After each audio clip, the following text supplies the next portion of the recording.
Man, this has been a pretty close game. My hand just emptied. I was really hoping that Lightning Helix was going to do it. Yeah, but it won't. And you're going to lose. I see it coming. Yeah. It's on the horizon. 7 life. What's going to happen here? Yeah, everything. All right, I'm going to go to the beginning of my turn. Upkeep, I have a Bob trigger. Bob. Look at the top of my library.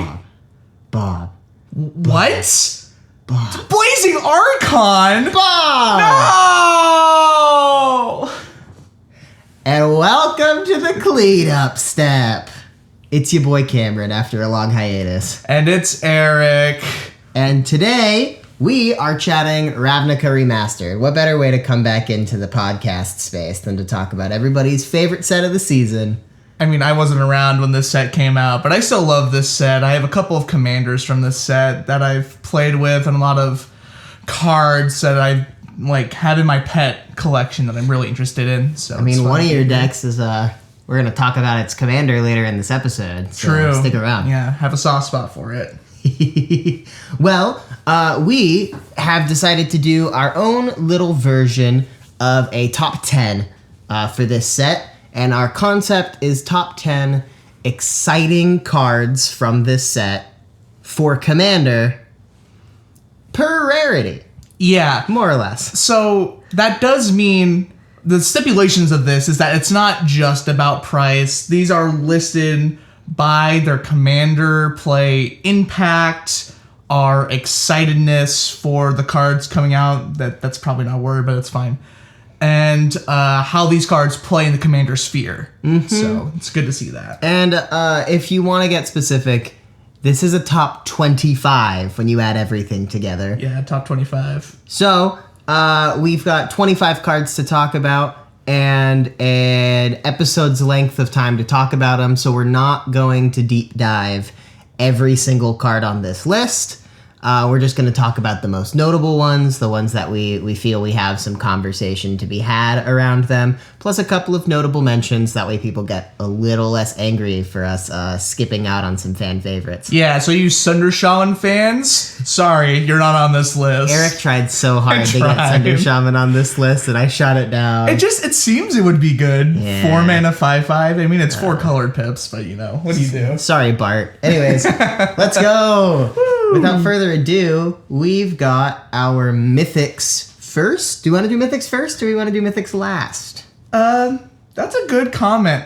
I think mythics last. Mythics last. All right, but we'll speed run our way through the common and uncommon slot. Yeah, the bottom list of the uncommon common slot was kind of. The more I'm talking about how we formatted this list, the more I realize that I did not tee it up very well at all for the listeners at home. Because it's not a top 10 per rarity, and it's not even per rarity because we put the commons and the uncommons together. It's fine. Yeah. All right. So, total clarity. We've got the commons and the uncommons bulked together, and it's a top 10 between the two rarities of cards we're excited to see back. Cards, if you're a commander player and you're draft opening Ravnica Remastered, you're going to be excited enough to hit these commons and uncommons. Yeah, and again, this is specifically for Commander. Mm-hmm. So when we were looking through the common and uncommon list, a lot of them are just cards that are good for limited, or maybe they're modern or standard cards that are sometimes used. But for Commander,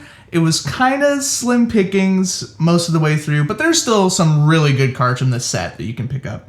Yeah, I think we just get right into it. What do you think? Yeah, sounds like a good idea. Sweet. And so, should I go first or should you? Nah, you can go first. You've got more to say on this one. All right. Well, our first card in our uncommon and common cards top 10 is Muddle the Mixture. Muddle the Mixture is a 2 blue pip instant that counters target instant or sorcery spell, which is fine. Dispel is the same thing. What's so good about it?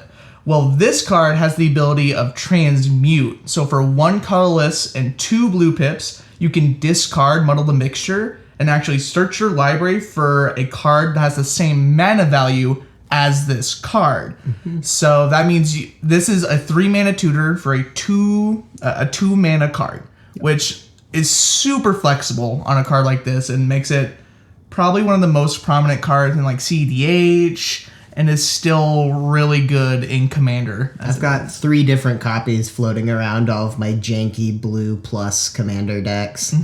So it's got a soft spot for me, and it's almost never for the counterspell portion. That's kind of like, to me, that's the extra flavor, is that you can... I'll catch you because people in the comments will catch you. It's negate, not dispel. Dispel's only the instant. Oh, okay, all right. It's for the angry commenters, not for you. Yeah, no, but for sure. Yeah, I like just being able to search up your Isochron Scepter if you've got Dramatic Reversal sitting in your hand, or in my case, to search up a card that makes your life gain turn into life loss, False Cure. Yeah. In my life gain shenanigans deck, being able to tutor for specifically the 2-drop slot at an uncommon, it's a great hit. Yeah, exactly. And like I can look up Time Sieves, and CDHs use a loss to look up combo pieces. It gets your Thassa's Oracle. It does. I think it gets, is it Tainted Pact? That's a 2-drop. Consultation's a 1-drop. 1-drop. We're not CEDH players. Yeah. So don't quote us on it. You can still find the Thassa's Oracle though, so that's a thing. And there's a notable mention on both of these. We didn't want our top 3 just to be all of the transmute cards, but really just the transmute mechanic for us is really exciting and really powerful in the like casual level for most of these. So the notable mentions of Dimir House Guard to transmute for a 4-drop, or Drift of Phantasms to transmute for your 3-drop.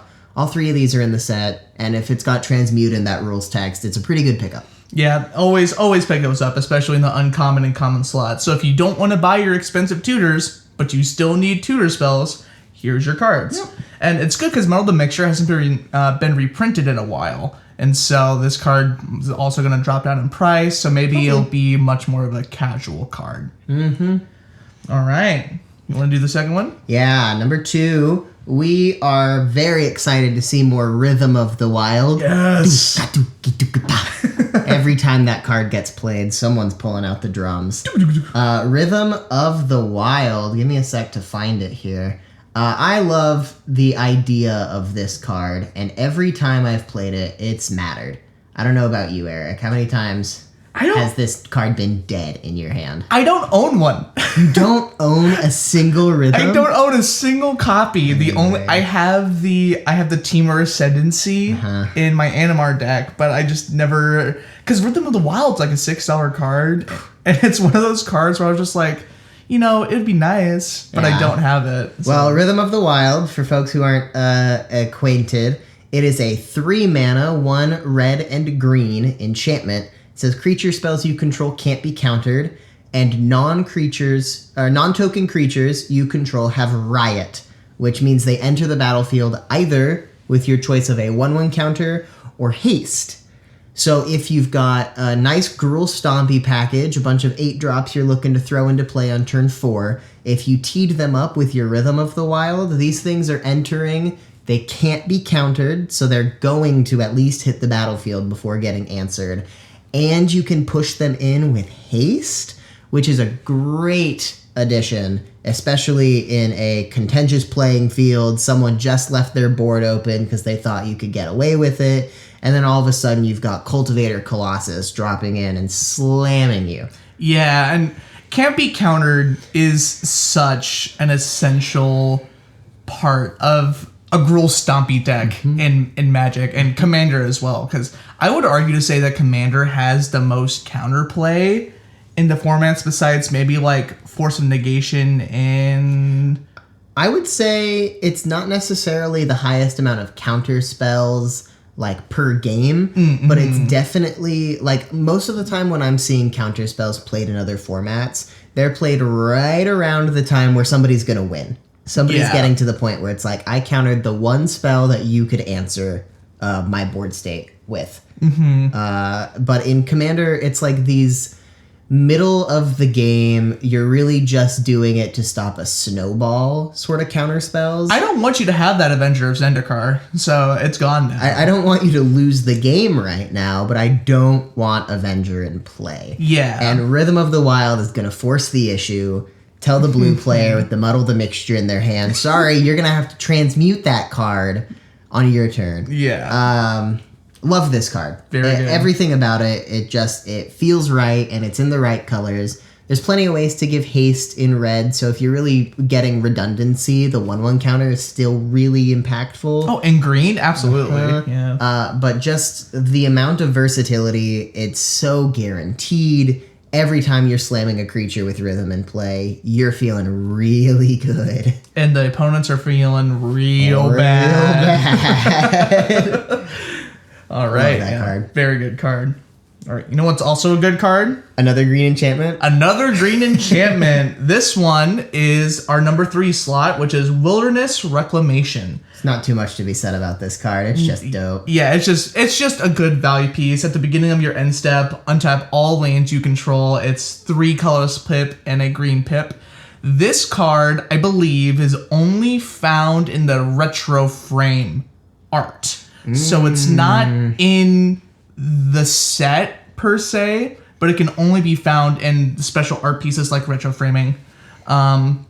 Very good card. You know, green stompy decks kind of want this effect, whether that be you have some sort of activated ability that you're playing Namada, right? You're making Saproling, so you want your lands to untap every single time. If you have any other activated abilities on any commanders you control, what's that one merfolk that everyone's terrified of? The 4-drop, Scry 4 when you pay 4 mana. I couldn't tell you. It's a Thrasios. Thrasios. Sure. I forget Thrasios is a merfolk. Sorry, Thrasios players. I'll raise you another card in set, Yeva, Nature's Herald. It's got flash. It gives your green creature spells flash. You can untap all your lands. I'm pretty sure Wilderness Wreck, you said it untaps your stuff at the end step, right? Yes. Yeah, so you dump your hand, put your Yeva into play, ramp a little bit, and then at your end step, you flip all your lands untapped, and Yeva lets you cast stuff on your opponent's turns too. Yeah, it's fun. Synergistic, powerful magic. We love it. Not really much to say about it other than that, just because it does what it do. You want to talk about another card that's green and ramps, and there's not much to say about it. There's a trend with this uncommon slot. The best pieces for Commander in this uncommon slot just tend to be the ramp slot, and we're talking about Farseek next. Farseek, it on its face is a little bit underwhelming. Why would you cast this when you can cast a Rampant Growth? It doesn't even get your forests. The thing is that it doesn't only target it doesn't only target basic lands. Yeah. You can get your non-basics with it. It's 1 and a green for a sorcery. You search your library for a plains, island, swamp, or mountain card. Put it into the battlefield tapped, then shuffle. This has been a synergy piece in every 3+ color deck that's running any amount of multicolored lands with keywords or with basic land types on them. Farseek, you can pull your Triomes. You can pull Shocks, which got reprinted. We'll talk more about that later. You can pull, even if you're on a budget, you can pull the Dominaria. The tap lands. The tap duels with the keywords. And, oh, wait, no, this is a little stupid. If you have some way to bring lands back, you can maybe grab, like, not Besageus, but every other one. And you could, like, bounce land them back into your hand. So if you want a Takanuma, you can play Farseek, get that Sokenzan, and then bounce it. Are they not land types? I don't know. Are they land types? Ooh, that's a good question. Well, Eric's going to fact check himself while I move us into number 5. Number 5, we're talking... No. It's not. Dang. Are we wrong? That's okay. Well, am I wrong? Yeah. Imagine, though. A world. Imagine a world. Imagine a world where Eric was right. Farseek's great. Find all of the places Farseek gets played, and you'll see why it's a great card. Yeah, it's very good. However, the rest of this list, these are just cards that we find neat, or like they're good.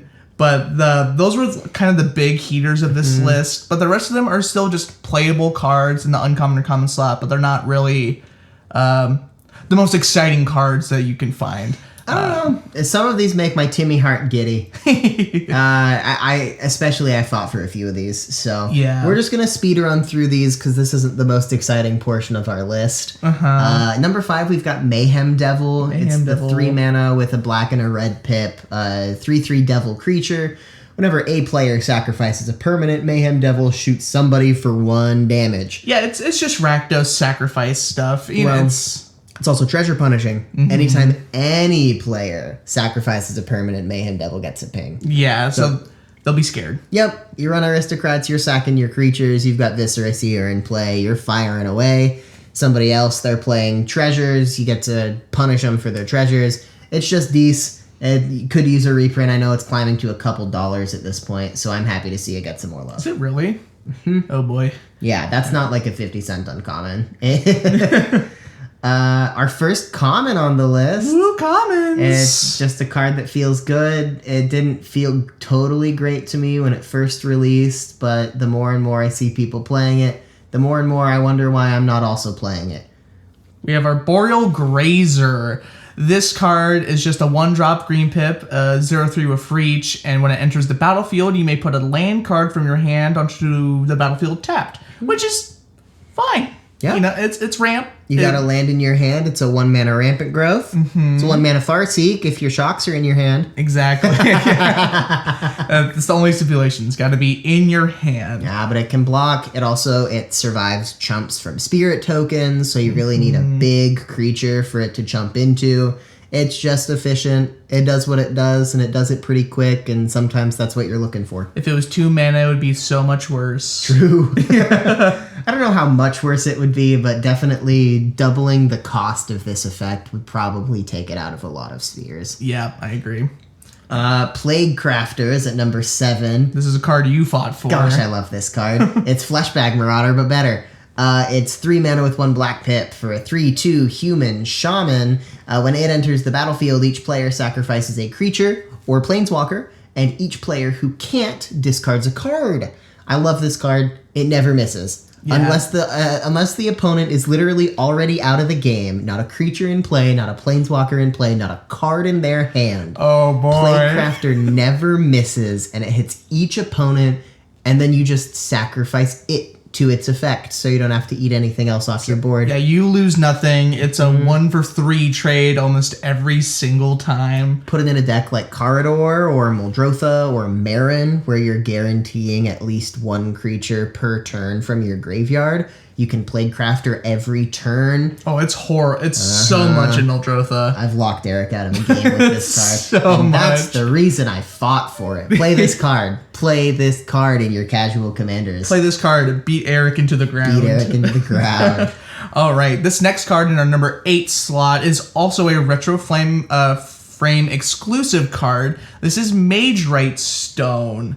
This card is an uncommon artifact that it does untap synergies. So if you have anything that has the tap symbol on it, it is 2 colorless pips, and then it's 1 and tap. Untap target creature that has an activated ability with the tap symbol in its cost. So this works in stuff like, I have a Kibo deck, you can make double bananas. I've got a Lulu deck, you can double your counters on your Solarion twice. Not the Solarion. No. Is it creature? I think it's just creature, right? Yeah, so this doesn't work on artifacts, but I know you can turn an artifact into a creature if you really want. If you wanted to jump through those hoops. Yeah, Liquid Metal Torque or whatever. It's cute, but it's neat. It's in retro only, right? So we're not seeing it in the main set? Retro only. Mm-hmm. Well, we're rounding out the uncommons and commons with a small but cute card. Cute. Eric, you love this card. What's it about? I love it. It's Persistent Petitioners. It's just a mill card. It is a blue card. I believe it's 1 blue pip. It is a mill synergy type card. Not 1 blue pip. It's a colorless and a blue pip. You can pay 1 and tap it to make someone mill a card. Anyone, target player, so that includes yourself. And you can tap for untapped advisors, not just petitioners, advisors you control. And target player mills 12 cards. 12 cards for basically free? Yep. And you can have as many of these as you want in the deck.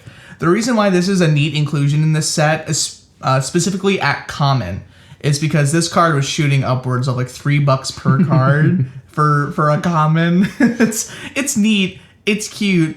It should have seen a reprint a long time ago. But Blue Rat, we love it. Blue Rat. I mean, they just did Shadowborn Apostle, so I need to round this out. And our final card on this top 10 list, it's just cute, and I think it's maybe the 10th best common on this list. It's Rootborn Defenses. I haven't seen this card printed in a little while, but every time I look at tokens, I think this is fun. It's 2 and a white, 3 total mana. For an instant, you populate, so you take a creature token and you make another copy of that token, and then all your creatures get indestructible until the end of turn. On a budget, it's great. It's like Baby's First Teferi's Protection, but you also get a second Rhino, you know? Yeah, it's not too bad. It's definitely like, it's a common. Neat! You know? I think it needs to see more play than it does, because it's a board protector and it gives you a second Desolation Twin. You know, there's ways that this card can be nutty. Give it a go. Take a look. And with that, we're at the fun stuff. Yay! all the bulk aside. Well, it's not all bulk, but it's mostly bulk. Mostly bulk. And then there's Muddle the Mixture. Yeah. We are now on our rare list. Do you want to start at 10 for this one? Work our way up? I think that's a good idea. Cool. Yeah, number 10. So I fought so hard for this card. I really like this card, and I've never been able to get it because it's been so expensive. This is Deathrite Shaman. Now, Deathrite Shaman is an interesting card. It's basically a mana dork early. It's a 1-drop rare. It's the hybrid pip, so you can pay a black or a green for it. Its first ability is tap, exile a target land card from a graveyard, not yours, just a. You add 1 mana of any color. Then you can pay a black and exile an instant or sorcery, and each opponent loses 2 life. And then it's a green and tap, exile a creature from a graveyard. You gain 2 life. This card is extremely versatile. It adds mana, it's graveyard hate, it's life loss and life gain, all on a 1-drop card is really good in my eyes. Yeah, I mean, you can flame me all you want for it. I'm not super excited about this in, like, Casual Commander. That's the reason it's lower. I'm sure there's people out here that are wondering why this isn't, like, number 2 or number 3, but I just don't see I don't see how much it matters compared to other 1-mana dorks. It's just because you don't always have that land in your graveyard. It goes in specific deck lists, in my opinion. Yeah, but that's why it's a graveyard. And one person's going to be running an Evolving Wilds, right? Just one. Maybe. Hopefully, if you're playing Deathrite Shaman on turn 1, you better hope somebody's Evolving Wilds. Maybe you can wait and hold off on that to see. I don't think it's bad. I think it's a good card. It's hard to ignore that this card is powerful. I'm not too sure about how much Casual Commander spheres like it. Right. That's fair enough. Another card, our number 9 on this list. This is one of my favorites from the list.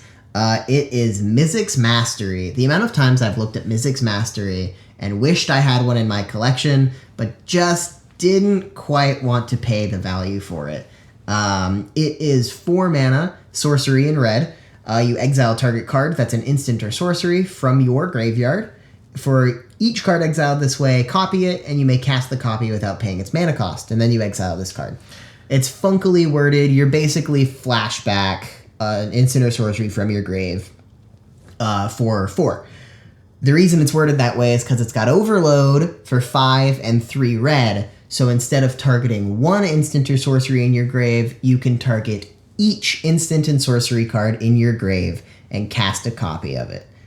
Great way to end games. Yeah, that will end a game. That's a finisher for sure. 1 extra turn that got countered, so it's not sitting in exile, it's in your bin, and suddenly this is casting your whole graveyard and giving you a follow-up turn for all your card draw. Yeah. If you've got rituals in your bin because you're playing Red Storm, you're going to get all your mana back on it Birdie. too. It's huge. Yeah. I've wanted to resolve this card so many times, and I just haven't had the means. I'm hoping with a reprint it gets to the point where my wallet can handle it, because I would love to have one in my collection. I would also love to have one in my Niv Niv-Mizzet deck. Niv-Mizzet.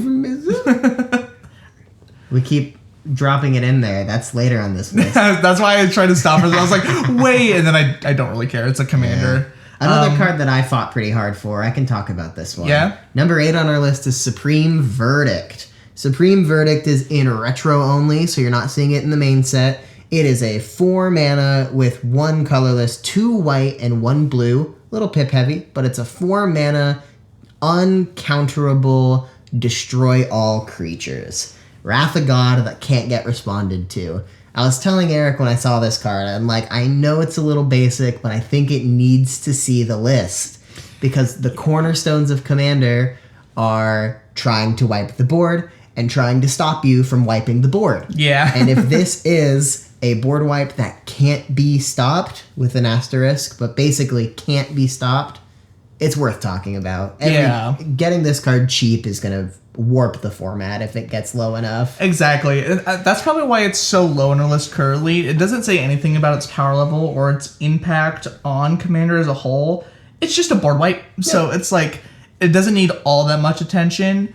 But if a board wipe did need attention, it's this one. It's just very, very confirmed. Like, not being non-counterable board wipe is very good. Like, the worst thing is when you're playing against the Jeskai Storm player with 31-1 flyers in play, and you're like, I need to answer your board, but you probably can just counter my wipe. Mm-hmm. You know, Blasphemous Act for 1 does nothing if you've got Muddle the Mixture in your hand. Muddle the Mixture, no! So it needs to be on there. Think about it. Talk more about it. I love this card. Make it cheaper. Keep printing it. Please. All right. Our next rare on this list at number 7 is Life from the Loam. Life from the Loam. This card is 1 colorless and a green, and it says return up to 3 target land cards from your graveyard to your hand, and this card has Dredge 3. Dredge. So, Dredge is a very good mechanic. It's pretty much... It's kind of busted. It's kind of one of those effects that's like, why does this exist? Yep. If you need a quick reminder on Dredge, it's just that if you would draw a card, you may mill 3 cards instead. If you do, you return the card that had Dredge on it from your graveyard to your hand. I'll note real quick, it's mill X cards instead, or N cards, where N is the number of your Dredge value. Right. So there's a couple, if you've looked at this set, there's a couple more cards that have the Dredge mechanic on it. But this one, we think is the best one for specifically Commander play. Mm-hmm. Just because both the Dredge is important and the top half is important. Yes. For most Dredge cards, you really only care about the Dredge piece, but in this card, this also gets you like your fetches back if you're playing that kind of high level. Your Terramorphic Expanse. It can get your Terramorphic Expanse, but if you're like milling any cards or you have the discard cards, you get those lands back if you needed a land drop. If you milled the Life from the Loam, you can dredge it back to the top by putting lands from the top of your library into your bin, and then casting the Life from the Loam to get the lands that you just milled back into your hand. Synergy up the wazoo. It's very good. A good time to talk about some more honorable mentions. We didn't want half of our list to be Dredge. Yep. Because Dredge as a mechanic is just worth the reprint if you're playing Dredge. It's a good time to talk about Golgari Grave Troll as an honorable mention that we just tacked on to the Life from the Loam slot. It's a 5 mana 0/0 troll skeleton in green. It enters with a 1/1 counter for each creature in your graveyard. There's the synergy. You can pay 1 generic and remove a counter from it to regenerate it. Doesn't matter too much in 2023. There's so many ways to get around regenerate. Yeah. But what's so nice about this card is it's got Dredge 6. Very good Dredge ability. You get that card in your bin early. You get to, instead of drawing some podunk basic land off the top of your library, you can just Dredge 6 cards free. Nigh uninteractable self-mill for your graveyard strategies, and then it's in your hand, so you can just, I don't know, discard it. You know, you're playing around it, you expect this card to be in your hand, you've got ways to put it back in your bin consistently. Very easily. Yeah. Very easily. A couple of other Dredge cards, take a peek at them, consider them. Dredge is a great mechanic. I personally choose not to play it because I think it's too easy, but, you know. Very easy. to each their own. I think a Life from the Loam would be a really nice inclusion to my collection, though. For sure. All right, we are at number 6. Number 6 is Cryptghast. This is a 4 mana with 1 black pip, 2/2 spirit. It's got Extort, which is a bit of a janky mechanic, but effectively, whenever you cast a spell, you can pay a white or a black mana to drain each opponent for 1, and you gain life equal to the amount of life that opponents lost. What's janky about Extort, it's not the most important part of this card, but it's worth saying. Extort, the colored mana costs do not count for color identity, so you can run Cryptghast in a mono black deck because Extort, as a mechanic, doesn't tack color identity to your card. Confusing, it effectively means you don't need to be in black and white to run Extort cards. Yep. The reason this is important is because your mono black decks would love this card.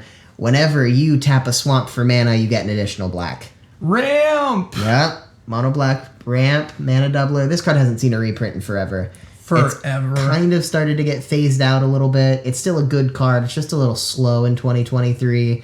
I don't think it deserves to be the like $12, $13 that it was sitting at. And I'm really excited for this reprint to just like cut the value in half and let more players put it in their decks. I think if it was a little cheaper mana cost wise, it might see more play. 4 steep. 4 is a little steep, especially when I can play a land that I pay 2 mana for that kind of does the effect. People are doing like game winning things when they hit 4 mana, and Cryptghast nowadays isn't necessarily a game winning thing. It's just gonna get you there. Yeah, but it's still very good. Very good. Very good. Get a copy. All right. Speaking of copy, number 5 on our list, we have Copy Enchantment. Copy Enchantment. This card is an enchantment, if you had to guess. It is 2 colors and a blue, and you may have Copy Enchantment enter the battlefield as a copy of any enchantment on the battlefield.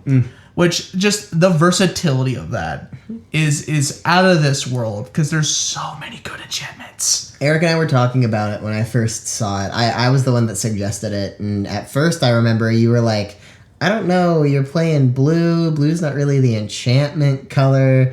And then I reiterated the word any.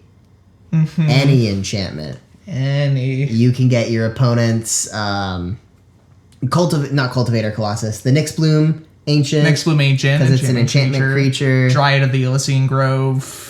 Mystic Remora and Rhystic Study. And the biggest one, I think, because this card's seen everywhere, is Smothering Tithe. You get your own Smothering Tithe as a blue player. For the cost of a Rhystic Study. It's so nice. So the versatility of this card and the power of enchantments in this format really make this card shine. Yep. I kind of think, would you say it's like, I don't think it's an auto include in every blue deck, but it's... Yeah, obviously, if you have a really specific, like, tune strategy, if you're playing Urza, you don't want Copy Enchantment. You want to be running, like, Copy Artifact or Mirror Maid. I think Mirror Maid, it's double blue pip and 1. I'm going to look it up. Sorry for the click. Yeah, that's so good. Mirror Maid is 2 blue pips and 1 for an enchantment. It can enter the battlefield as a copy of any artifact or enchantment on the battlefield. So it is the same effect for a double blue pip, but it can also target enchantments or artifacts. But redundancy is redundancy. Redundancy is so good. You know, if you're playing a deck where you're just like, I kind of want to do what you're doing, but do it better, Copy Enchantment is adding a second version of that effect, potentially a cheaper version of that effect monetarily than some other cards. 2 Smothering Tides. You could have 2 Smothering Tides. Just the generic effect to copy other players' cards, or in a synergistic deck where you want your own enchantments, having as many ways as possible to make as many versions of your enchantments. Great card. Yeah, super versatile. It deserves its spot on this list for sure. Well, what's our number 4, Eric? Number 4? I don't know. I've never heard of this card before. It's actually Niv Mizzet. Niv Mizzet. I think this one, there's so many Niv Mizzets. It's Perun. It's Perun, yeah. Niv Mizzet Perun. This card is, get ready, 3 blue pips and 3 red pips. Oh yeah, you're playing Izzet. You're playing Izzet. This spell cannot be countered. It has flying, and it says whenever you draw a card, Niv Mizzet deals 1 damage to any target, and whenever any player casts an instant or sorcery, you draw a card, and it's a 5/5.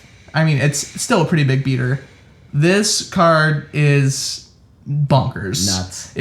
It's really good. For people who know about Niv Mizzet, you probably know about Niv Mizzet Curiosity, which is like a boogeyman when it comes to this card. Mm-hmm. Curiosity is just an aura enchantment that it goes on a creature and it doubles the Niv Mizzet effect, right? Yeah, it's whenever the enchanted creature deals damage, just damage, draw a card. So yeah, you draw a card, Niv Mizzet pings something, Curiosity sees you ping something, so you draw a card, and then you draw a card, and then you ping something. You see where this goes.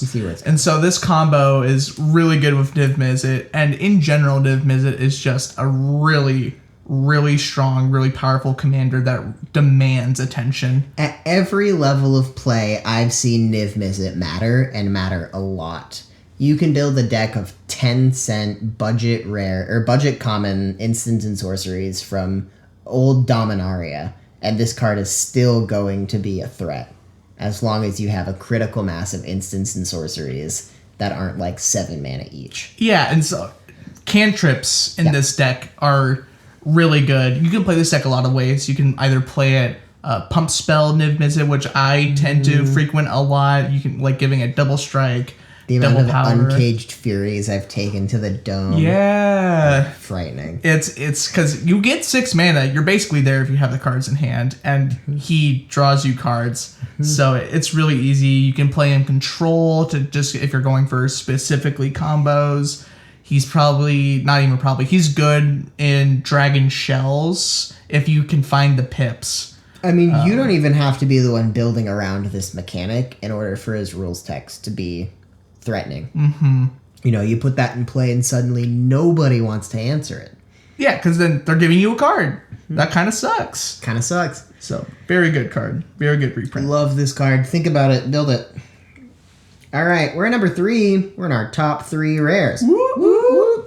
All right, this one is going to be contentious, but I think its impact on the game is nigh unbeatable. We're talking about Blind Obedience. It's a 2-mana enchantment, 1 and a white. It's got Extort. Go back in the episode if you need a reminder on what Extort does. Yep. And it's very simple. Artifacts and creatures your opponents control enter the battlefield tapped. Asymmetrical stacks wins games. Yeah, it's just good. It is one of those groaners. It's a groaner. Yeah, people will play this, and you will hear people just go, "You play that card?" It's good. It's a good card. You know, I think one card that's being talked about right now is similar to this. It's from Ixalan. It has artifacts your opponent's control enter the battlefield tap, and then you can destroy something, but that's not really important. Yeah. But this card does that and creatures. I think the most important part of this effect, and any effect like it, to heck with treasures, you know what I mean? Like anybody that's playing any amount of treasure generation, you're not getting that until next turn. You drop your Dockside Extortionist and you're like, I've got 11 treasures. Do you really? Yeah, it's too bad you can't use them. Now we know you have to go. You know? Love this card. If I had less friends, it would be in every white deck. If I had less friends is a good comment. If I had less friends, it would be in every white deck I own. So if you want to win games and not have friends, Blind Obedience is going to get you there. Or, you know, have friends who are also playing Blind Obedience. Just a bunch of degenerates now. You play how you want to play. Yeah. Gosh darn, I've got one copy and I don't even know where it is. You just know you own it. Yeah. Yeah, it's very good. Use it. All right. And number 2, it's got to be said, it's a little kind of a boring of a pick, but its namestay in Magic the Gathering as a whole is important. This is Bop. This is Birds of Paradise. Just 1 green pip, 0/1 flyer that adds 1 mana of any color. It's simple. It's elegant. It is good. It's good. It's good, and the more times I see it reprinted, the more often I think about getting it. I still don't own a Birds of Paradise, and I think as a seasoned Magic the Gathering player of almost 10 years at this point, That's a criminal fact. Yeah, you don't have a single one. I do not own a single Bird of Paradise. You didn't like even buy one in your... Nope. Oh, hey, sure. Yep. Well, it came out in yet another remastered set. I know. So it's time to think about it. Yeah. And then think about it, and then probably not do it, but think about it. This card, it's worth it. I can't explain why I don't have one yet. The moment this card hits like $3 for me, I'm grabbing one. Yep. Just because it shouldn't be as expensive as it is. It's iconic. It's iconic, but it's just another mana dork. And it taps for 1 mana of any color, but when we were talking about this card, I brought up Delighted Halfling, which is, I don't want to say it's a better version of this, because it's specifically only for creatures, I believe. Something like that. But I'm pulling it up so we can... I think having non-counterability on a creature, on a legendary... it's even better. Yep. Legendary spell. Read it for him. Yeah. So Delighted Halfling is either you tap it for a colorless or you tap 1 mana of any color, and then you spend this mana only to cast a legendary spell, and it can't be countered. Mm-hmm. It's a better effect than Bop. In Commander. Yeah. Yeah. So I think Bop's had its time to shine. Birds of Paradise has had its time. It needs to be more budget friendly now, so I can start including this along with all my other elves. Yeah, I was telling Eric when we were prepping for the episode that Mans needs a Birds of Paradise and Animar. That way you can more consistently just have all of your pips by turn 2. All the elves tapping for green can be such a problem. I forget what you have this line right now where you know exactly how you can get to Animar on turn 2. Command tower into an elf usually does it. Yeah, if I have that set up, it's pretty easy. Otherwise, it's going to take at least turn 3. But that's such a bottlenecked effect. Just being able to spend your green pip to get your blue or your red pip, and then turn 2 playing whatever other basic land you've got sitting in your hand. Yeah. The tempo is undeniable, and it's one of the things that makes Birds of Paradise worthwhile. Exactly. Very good card.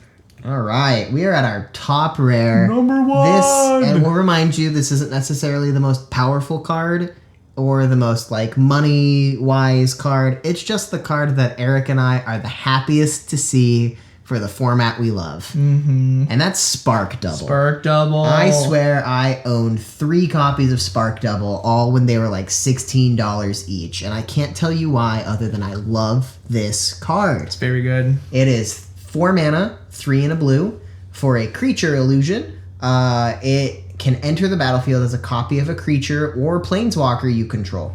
Except it enters with a 1/1 counter on it if it's a creature, and it enters with an additional loyalty counter if it's a planeswalker. And, most importantly, isn't legendary. Yeah. That's the big part, too. Isn't legendary is really good. We've seen more and more versions nowadays of non-legendary token creation, non-legendary copy spells. Couple from Doctor Who. Yeah. There's John Arenicus, Vile Duplication from the Baldur's Gate set. But this is the OG. This is the first of its effect, and it has a soft spot in my heart for that. Every Commander deck has a legendary creature you care about. Full stop. Period. Why not have Next 2? paragraph. Why not have 2 of them? Yeah. You know? In Casual Commander specifically, I would say 80-90% of Commander decks at the casual level care about the Commander, not just the colors. Yeah. They care about the effect. They care about the synergy. They're trying to play the Commander. Why not have 2? Yeah, it's very good. And if you're not worried about the Commander, the Planeswalker side of things is also extremely good. Whether that be how does that work with a doubling season in play or something like that? It'll enter with an additional, and it would get doubled. And I think every time it would enter with the +1 because it says it enters with an additional counter, and then the doubling season effect would see it and double the counters post. So if you have a Planeswalker that enters with 4. Let's do Nicol Bolas Dragon God. Right. Enters with 4 loyalty on its own. You Spark Double a copy of it. It will enter with 5, and then a doubling season if you're playing 4 colors. Yeah. Maybe this wasn't the right card. And the doubling season would be, Deep Glow Skate. Let's say Deep Glow Skate. Yeah. Deep Glow Skate would have it immediately go up to 10. So it means you can ult it and keep it around, or any of those other planeswalkers that usually when you have doubling season effects around and they don't ult, this means that they do ult. Such a versatile card. Recently, one of my pet decks of the year is Big Blue. Big Blue. It's just all of the cards that are big and blue. And I have, it's one of those decks. I don't really care about the commander. I don't need 2 copies of Malcolm or 2 copies of the Horsemanship legendary. Yeah, Sun Quan. I don't care about that. But half of my win conditions are legendary. Yeah. You know, a second Traumacratus. You know, it's just cool. It's just so cool. I love this card. I see the art and it makes me happy. And I'm happy to see that it's dropped to like $5. As it should. This card probably deserves to be somewhere around 10, but the less expensive this gets, the happier I am. So it's very good to see. And that rounds out our rares. We're coming to the end of this episode, so thank you very much for sticking with us, making it to the exciting stuff. We appreciate you. We've got one honorable mention in the rare slot, and that is Thespian Stage. Thespian Stage, we didn't include, it barely didn't make it on the list. Barely. It's retro border only, Retro border, yep. So we actually skipped it on our first pass through the list, and then realized that Thespian Stage is worth a mention. I don't have it in front of me, but it's effectively used to copy other lands you control. Yeah, one thing that Cameron used to have in a deck is that this actually combos with a card, Dark Depths. Yeah, I still have it. Yeah. It's like the primary combo. I mean, that's tried and true. All right, Thespian Stage, it's a land that taps for 1 colorless, and you can pay 2 and tap it, and Thespian Stage becomes a copy of target land and gains the ability to turn into a different land.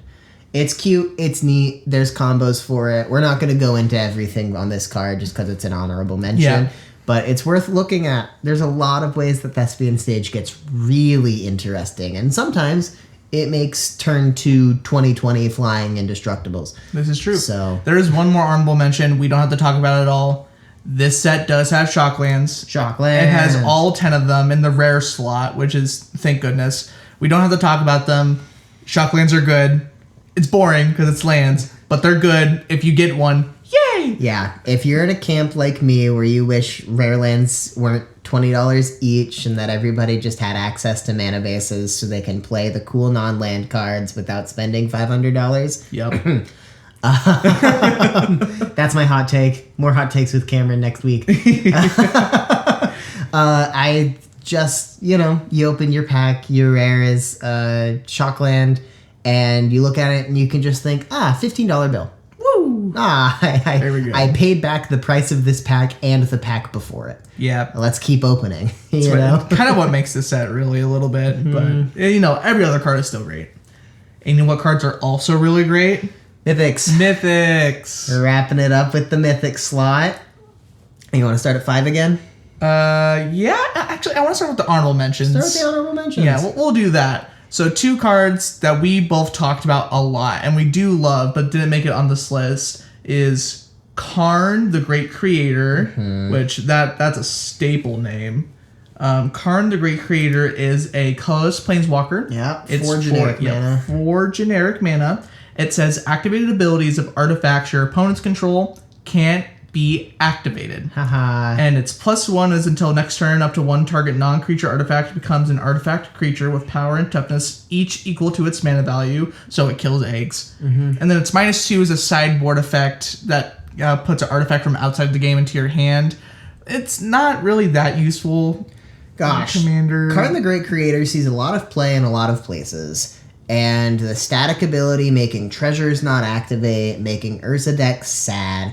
It's good, it's strong, it's kind of got the blind obedience vibes to me. And if you're in a pod where they let you sideboard the -2 to find the Mycosynth Lattice so you can lock out the game, it exists. It's a bit of a groaner for me. I haven't seen Karn the Great Creator in Commander played in an honest way. The only reason it's strong. It's worth talking about. It just got banned somewhere. Pioneer, I think. Yeah, and It's a good card, but for specifically Commander, it's all right. Yep. There's cards in this set that we were more excited about than Karn. I think the reason it got down is actually because it got upshifted to Mythic. If it was a rare, it would make our top 10 over like Mythic's Mastery or Deathrite Shaman. Or, probably. Like, it's good enough to talk about, but at Mythic, it just didn't quite make the cut for us. And then another upshift in the honorable mention is Teferi Time Raveler. One colorless, white and blue. We don't have to talk much about this one. Gosh, I forgot this one was upshifted. This is also a mythic. This is probably why these are both honorable mentions. Yeah. Each opponent can cast spells only anytime they could cast a sorcery. Your +1 makes it so your spells can be cast with flash, or your sorceries can be cast with flash. And then number 3, the -3 is a bounce effect that draws you a card. It's fine. Yeah, I was talking to Eric about why this card was good, and when you're thinking about like Grand Abolisher, the 2-drop that just has the static, each opponent can cast spells only when they can cast a sorcery, this for 1 extra pip also enters and bounces most permanent types, and it draws you a card. So by paying 1 extra mana, it becomes a cantrip, removal, and a static stacks effect, which are all very good effects. Yeah. This will see play in Commander. It does see play. It probably should see play. I think it's a good card. Yeah. It just was printed at Rare in War of the Spark. And seeing it at Mythic, it's just a bit of a groaner. Yeah. It's like 2 cards that aren't very fun to play against. 2 cards that used to be rares. Give me my rare. They're worth talking about, but they're not on our top 5. Yeah. Which, I'll remind you, we're doing top 5 mythics because there's only 23, 24 mythics in this set, and a top 10 would have been half the pool. Yeah. So, by nature of balance, we're only going to give a top 5 mythics to round it out. Mm-hmm. Well, honorable mentions aside, are we on to number 5? Yes, we are. All right. I love this card. I'll talk about it. We are talking about Bruvak. I'm gonna do a pass at this. Bruvak, the Grandiloquent is how I'll say it. The Grand Delinquent. It is a 3-mana blue card, 2 and a blue pip for a 1/4 human advisor, for your petitioner's deck. If an opponent would mill 1 or more cards, they mill twice that many instead. It is the best mill card. Just stop. Hands down. I fought tooth and nail to put this card over something like Karn the Great Creator because it makes an entire playstyle work. Mm-hmm. Like, I think mill in 4-player Commander is not a viable strategy outside of infinite combos, which are combos. They're not mill. Yeah. This card in Mindcrank, we don't have to explain Mindcrank. If you know the combo, you know it's dumb. But Bruvak is one of those cards that makes an entire playstyle work. The just burst mill, the blue burn sort of playstyle. When you copy or when you double all of your mill, it makes all of the traumatize effects that cut your deck in half. It cuts your deck in half, and then mills equal to half your library again, which, quick maths, is your entire deck. Cut your losses. Any card that, cut your losses, traumatize, even creatures, I forget, like Fleet Swallower. It's a 7-drop that when it attacks you or hits you, I forget which, but it cuts your library in half. There's a critical mass of cards that with Bruvak in play will just make somebody lose the game. That really, making somebody lose half their deck, just half, often it's just going to make you lose the game because they're going to be mad at you and then make you die. Yeah, it's a little bit, like, this can become a little bit of a groaner, but if you just tell people up front, I'm playing Bruvak and I'm planning to mill you out, kill Bruvak. A rule 0 is important, I agree. Yeah. There's a lot of spaces where, like, mill is a boogeyman, the same way stacks is a boogeyman.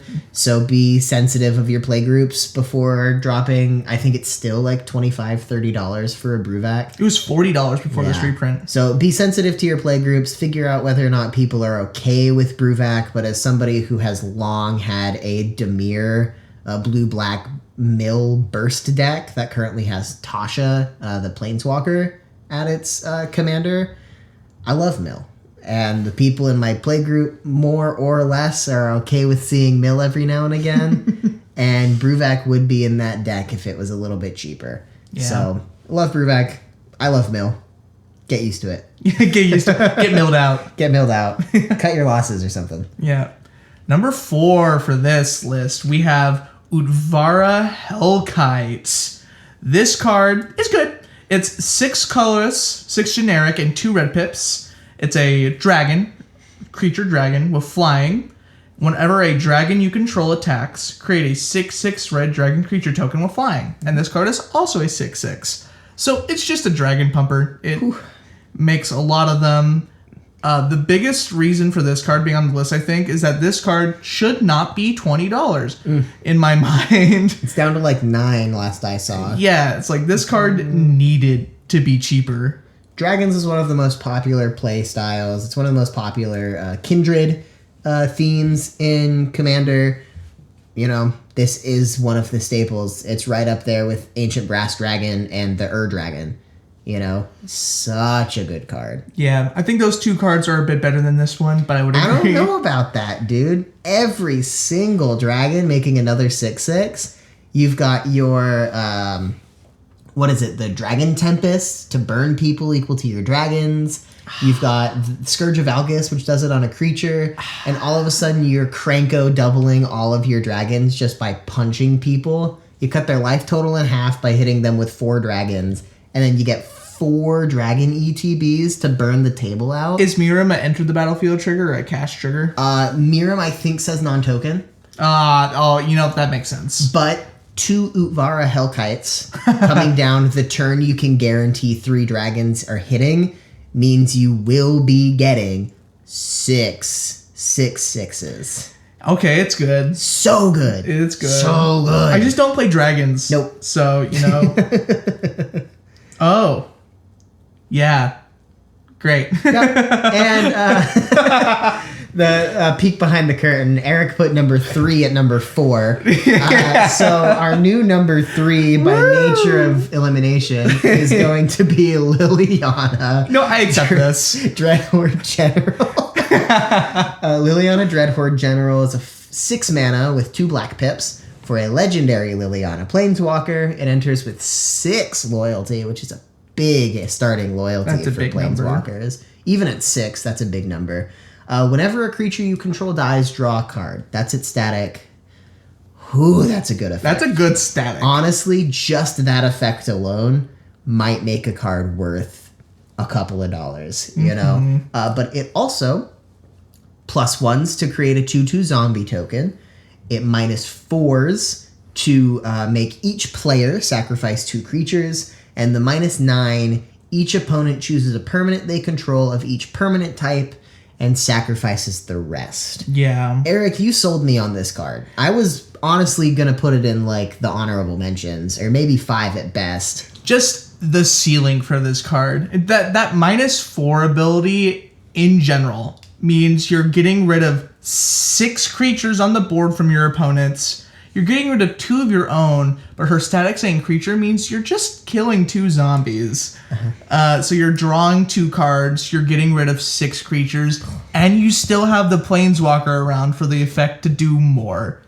That's it, right? I mean, what else do you need other than each opponent sacrifices 2 creatures, you get rid of 2 chumpies because you know they're already in play, you're drawing 2 cards the moment you cast this, and it sits around. Yeah, you do this with any of the cards like Grave Pacts. Yeah. If you have a Grave Pact out, that means you're getting rid of 12 creatures, which is 4 per opponent. It's like that effect is so good. It's a very good card. You know, we could say Udvar and this are tied. I like both of them. Yeah. You're the player that appreciates Dreadhorde General. I could see you playing it. Uvara Hellkite. I love this card to bits. Either way, they are both very exciting reprints. Very good reprints. Agreed. All right, we're on to our top 2. All right. I wonder if anybody would expect this to be at 2.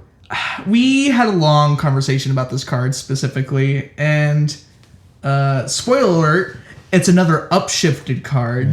And this card is Guardian Project.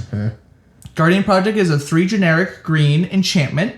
It says whenever a non-token creature enters the battlefield under your control, if it doesn't have the same name as another creature you control or a creature card in your graveyard, draw a card. Which, that effect doesn't sound mythic worthy. It doesn't particularly scratch I can do some janky combos, or it's not I play this card and I win the game. That being said, it is the best effect of any card like this. There's the only stipulation is you can't have a card with the same name, which in a singleton format, oh no.